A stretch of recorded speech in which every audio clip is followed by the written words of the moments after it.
to do. Okay, Dr. Kasonso, I have one more, question for you. It seems to me that as a country, we need to identify and promote many more small business entrepreneurs. Now, what are the different aspects of the entrepreneurial personality, Dr. Kasonso? Well, that's a very decisive question, and I truly appreciate it. Our effort, both in the media and those who have a role to play in government by holding office, is to identify the entrepreneur, the small business entrepreneur that can help us create a robust economy through enterprise. So there are 5 behavioral aspects that most successful entrepreneurs display, and they are not the only possible behaviors that you could consider, but there are behaviors that have been shown in research to relate to success amongst entrepreneurs. And the 5 behaviors, I will quote them here. They all start with a P. The first is a passion.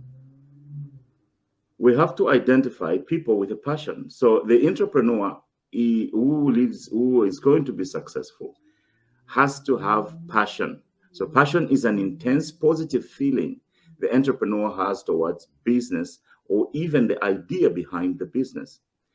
It comes from being actively involved in moving the business forward.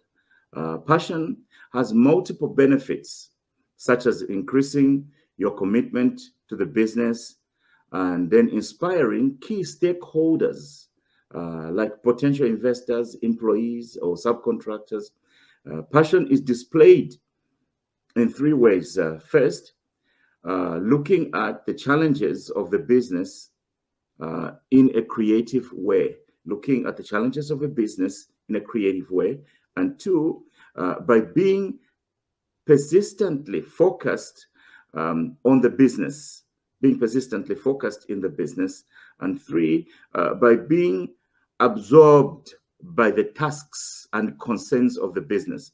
So what we are saying here is the first characteristics, first aspect of the entrepreneur that will help themselves in business, that will create a thriving enterprise. The first characteristic of those guys, of the entrepreneurs, according to research, is that they are passionate. They have a passion for the business. And the second characteristic that they have, according to what we have in research, is the perseverance. Perseverance. That's this reason, Robbie. That's why I insist on those who are already running some form of productive business. Now, when I'm talking about entrepreneurship, most of what we like to do in Zambia is a merchant type of business, buying and selling things. There is a way in which that can help. But the downside of that type of business is that most of the things you're going to buy and sell, you're going to buy them out of the country. So you'll be taking money out of the country.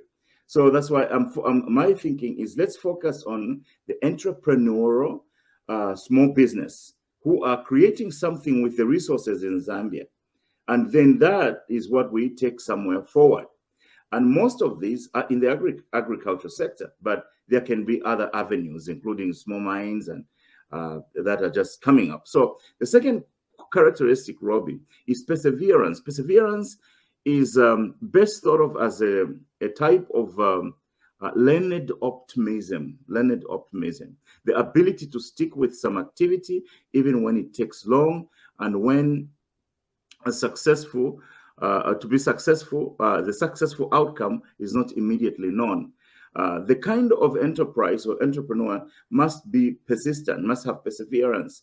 Now, what we're saying is that this type of people are not getting in for the flash of a quick profit and a get-rich-quickly scheme.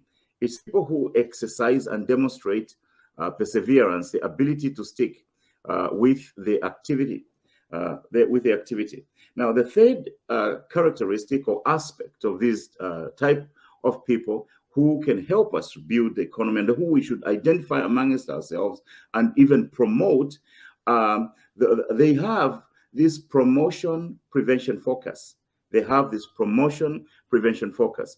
Now, most of us have some mix of those internal focuses, also called the regulatory focus in research. So a promotion focus, Robbie, is the intent on maximizing gains, which gives us a bias towards pursuing opportunities likely to lead to those gains. So here, promotion focus is a risk-taking affinity. And then there is another aspect to that, which is a prevention focus. This is the intent on minimizing losses with a bias towards inaction or protective action. So there is a conflict in the heart or in the passion of the entrepreneur. Should we take more risks, or should we prevent ourselves from making losses? So the appropriate balance between those two makes a successful a successful small business entrepreneur. There must be a balance between a focus on promotion and a focus on prevention. The entrepreneur must prevent losses, at the same time must promote the business, must promote the concept to be able to receive the gains. And the number fourth aspect to these types of people we need to identify in our economy and promote and invest in their activities is they are planners. They are planners. We like to use a phrase in Zambia, Chimbwino plan. The entrepreneur, the small business successful entrepreneur cannot be without a plan. They have to have a plan. Now, when you look at planning for business startups, there are 5 ways in which you can plan. The first way is the comprehensive planner style, comprehensive planning. Take a long-term view, develop long-range plans for all aspects of the business, and comfortable with planning and act based on the plans. So the comprehensive planner looks at the long-term view. And then there is a critical point planner. The critical point planner can plan around the most important aspects of the business and act on it, and then consider its additional plans when they are needed only. It is not a long-term planning approach, but it's just to plan for those critical aspects, and the non-critical aspects are covered on a ad hoc basis. And then there is another planner here, Robbie, is the opportunistic planner. Opportunistic planner generally start with a goal and look for opportunities to achieve it.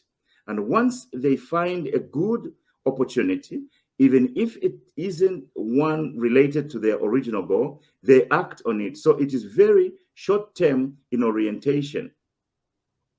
So the opportunistic planner is actually looking for opportunities to pounce. They see that opportunity, they plan to take that opportunity into their business plan and invest in that for a quick return. The other two under the planning style are reactive planners or habit-based planners. Some just have a habit, some just react to what is going on in the business. Research has shown that those who successfully start businesses and small entrepreneurial businesses that go on to be successful show the characteristics of the first 3: the comprehensive planner, the critical point planner, and the opportunistic planner. But all planners generally have some success in the business, but the lesser success comes from the reactive planners or habit-based planners, and people can be one of those. And finally, the 5 aspects of the small business entrepreneur that can thrive, that we need to identify, that we need to promote. The 5th characteristic that they have is professionalization. One hallmark of successful entrepreneurs is that they usually do at least one thing much better than the average person. The average is called a standard business practice, and every industry has them. Doing that level or better is what professionalization is all about. Professionalization is to do something better than the industry standard, something that they can be good at, something that they can be known for. And again, there are several levels again in the process of professionalization. Maybe we can talk about this next time. But I'll summarize these few points for you, Robbie. The aspects of the entrepreneur we are looking to have who can help expand economic development in the country has to have passion, is one that has perseverance, has a promotion prevention focus, has some particularly notable planning style, and also has the professionalization to their work. They are good at some aspect that is above the industry standard or the common person who is trying to get into that.